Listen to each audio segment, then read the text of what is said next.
L'invité de ce Smart Impact, c'est Julien Franclet. Bonjour. Bonjour. Bienvenue, vous êtes le président de Sud Vin Bio. On va parler ensemble de cet événement Millésime Bio. C'est un mondial du vin bio que vous organisez à Montpellier au mois de janvier prochain, 26 au 28 janvier. Mais d'abord, vous représentez qui? Sud Vin Bio, c'est quoi?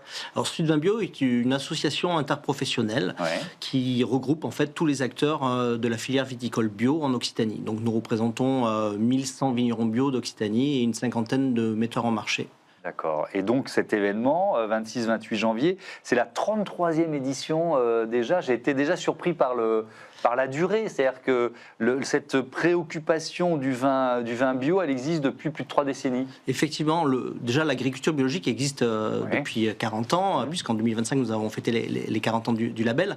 Et effectivement, déjà à la fin des années, au début des années 90, il y avait déjà une poignée de vignerons convaincus qui se sont structurés en créant Sud Vin Bio en 91 et dès 1993 ont créé la première édition du salon qui s'appelle Millésime Bio. Pourquoi Montpellier? Est-ce que c'est une terre de bio d'une certaine façon? Alors effectivement, originellement, la région Languedoc-Roussillon propose un climat qui facilite la culture en agriculture biologique avec un climat plutôt sec et donc qui va vraiment diminuer la pression sur la maladie numéro 1 de la vigne qui est le milieu de la vigne. Alors tiens, on aurait pu commencer par ça. Ça veut dire quoi produire du vin bio? Qu'est-ce que vous faites de différent? Alors, déjà, pour produire du vin bio, mais c'est vrai pour toute l'agriculture biologique, on est certifié par rapport à un cahier des charges européen. Donc en fait, on a des règles qui sont très clairement écrites. Et l'objectif, c'est vraiment en fait, de ne pas utiliser de produits chimiques de synthèse. Et donc on a une liste positive de produits, donc d'origine naturelle. On parle souvent du cuivre, mais il y a également plein d'autres produits qui sont autorisés pour produire du raisin bio. Et ensuite, au chai, c'est pareil, lorsqu'on transforme le raisin en vin et pendant tout l'élevage jusqu'à la mise en bouteille, là également, on a un cahier des charges qui nous autorise que certains produits dans tout le codex œnologique. Si on compare au monde du vin en général, c'est un univers qu'utilise beaucoup d'intrants chimiques. C'est assez caché finalement, mais disons qu'on n'a pas de liste des ingrédients officiellement sur les bouteilles de vin. Enfin, ça a un petit peu changé avec l'intégration du QR code au dos des bouteilles, mais globalement, on a toujours l'impression que le vin, c'est juste du raisin qui fermente dans les cuves et puis après on le met en bouteille. Alors qu'il y a beaucoup de techniques derrière. Et effectivement, le fait d'être en agriculture biologique nous demande un peu plus de technicité et de précision puisqu'on a moins d'outils pour préserver la qualité des vins. Alors, deux questions générales sur le secteur du vin. C'est vrai qu'il y a un recul global de la consommation de vin. En France, même on pourrait dire dans le monde. Est-ce que ça touche aussi le vin bio? Ou un peu moins? En fait, quand on regarde la consommation de vin, effectivement, elle baisse dans le monde entier. Si on regarde vraiment l'évolution du vin bio, que ce soit en valeur ou en volume, il y a une progression. Il y a une progression parce qu'il y a aussi de plus en plus de vignerons et de caves coopératives qui travaillent en bio. Si on prend l'exemple, si on compare 2024 à 2023, on a plus 7% en volume de vente et plus 7% en valeur également. Est-ce que vous séduisez, parce qu'il y a un vrai défi pour le secteur du vin en général, c'est de séduire les jeunes. Est-ce que vous séduisez plus les jeunes que la moyenne? Ce qui est sûr, c'est qu'aujourd'hui, il y a un changement en fait, vraiment sociétal sur la consommation d'alcool. Et la société cherche à moins consommer d'alcool, mais des alcools de meilleure qualité. Et en ce sens, les vins bio répondent vraiment à cette demande-là, puisqu'on sait qu'on a des impacts positifs sur l'environnement et également sur la santé des travailleurs et des riverains de nos vignes. Oui, évidemment. Il y a aussi la question du titrage, du degré d'alcool des vins. C'est vrai qu'avec le réchauffement, ça devient parfois compliqué de rentrer dans les cases. Et c'est vrai aussi que si on reparle de la consommation, il y a peut-être une demande de vin moins puissant. Est-ce que ça fait partie de vos réflexions d'avenir? Complètement, il y a la catégorie de ce qu'on appelle les NOLO, donc no alcool, low alcool, donc pas d'alcool sans alcool, avec depuis mars dernier la désalcoolisation totale des vins bio qui est autorisée par le cahier des charges européen. Et ensuite, effectivement, on cherche à coller de toute façon aux tendances de consommation et les vins à faible degré d'alcool sont une piste de débouché et la désalcoolisation totale également.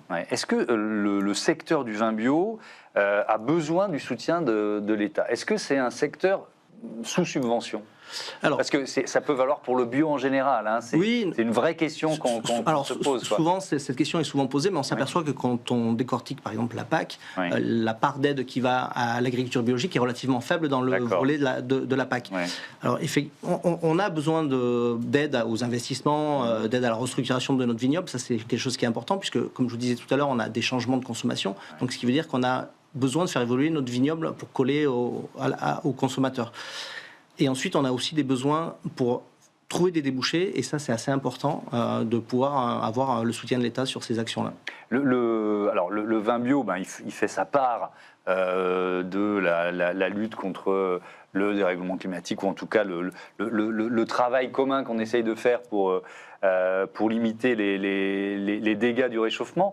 Est-ce que vous en souffrez, à l'inverse? Vous voyez ce que je veux dire? C'est-à-dire que vous, par exemple, dans votre région, autour de Montpellier, à quel point vous envoyez les effets? Alors, en fait, on envoie les effets, mais comme n'importe quel agriculteur, qu'on soit en agriculture conventionnelle ou biologique, on a les mêmes impacts.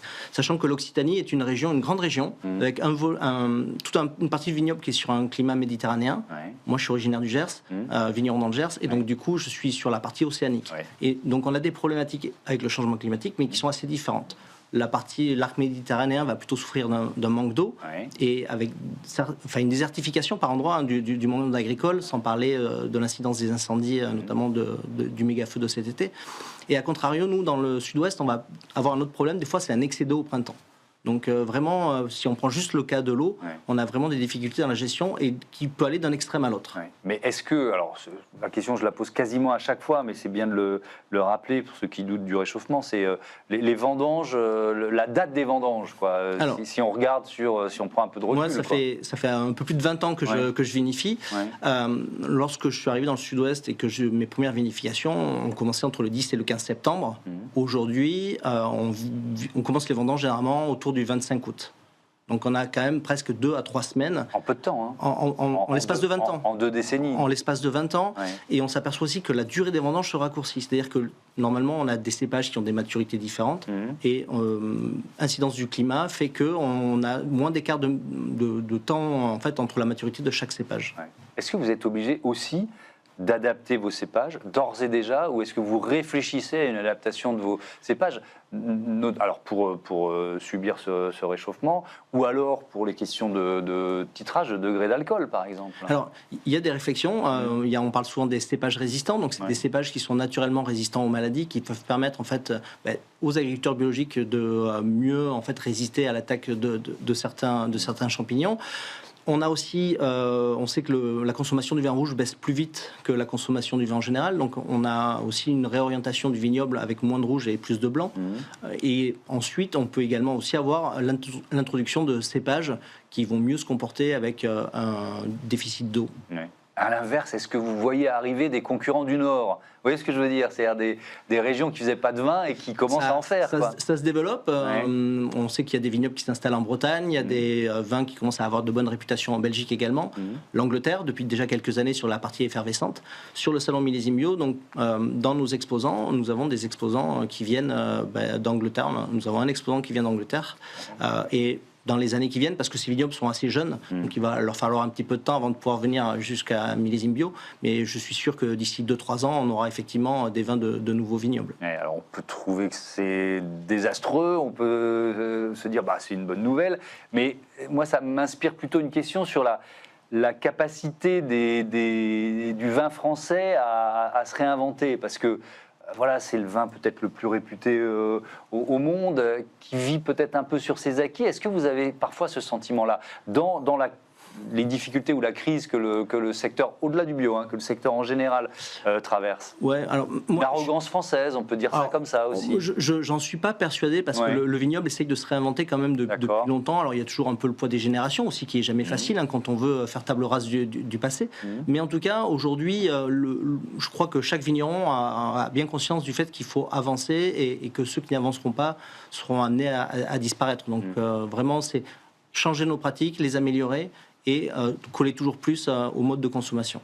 Un dernier mot, tiens, il nous reste 1 minute 30 pour parler des labels, parce qu'il y a quand même beaucoup de labels environnementaux plus ou moins exigeants, etc. Le label bio, c'est quoi? C'est le plus exigeant? C'est l'un des plus exigeants? C'est certainement l'un des plus exigeants. Ouais. Et derrière ce label, il y a une certification. En fait, il y a des organismes certificateurs qui viennent faire un contrôle chaque année chez tous les vignerons, enfin chez tous les agriculteurs engagés en bio.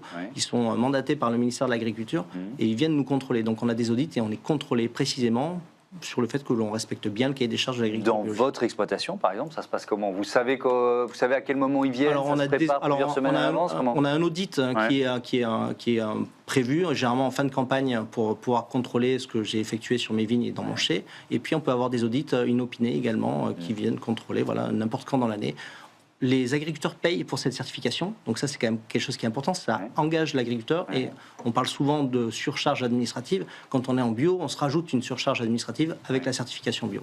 Est-ce qu'il y a, dernière question, tiens, est-ce qu'il y a, alors ça concerne peut-être plus l'agriculture bio en général, mais est-ce qu'il y a beaucoup de, je ne sais plus quel est le terme, de déconversion, enfin de retour en arrière? Alors, en termes de nombre, oui, mais parce que le pourcentage est stable, pardon. Et donc, ce qui fait que 3% de 100 vignerons, c'est toujours un nombre plus petit que de 200.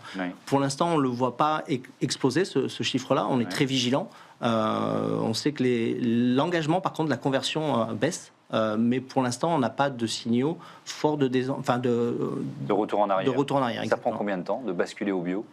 Alors, il faut 3 récoltes. Entre le moment où on commence l'agriculture biologique et on met en œuvre les pratiques de l'agriculture biologique, il faut attendre 3 récoltes avant de pouvoir certifier le produit agriculture biologique. Merci beaucoup. Je rappelle que l'abus d'alcool est évidemment dangereux pour la santé et je rappelle que ce salon, ce millésime bio mondial du vin bio et des boissons biologiques aura lieu du 26 au 28 janvier à Montpellier. Merci encore. Merci. Et à bientôt Julien Franclet. On passe tout de suite à notre débat.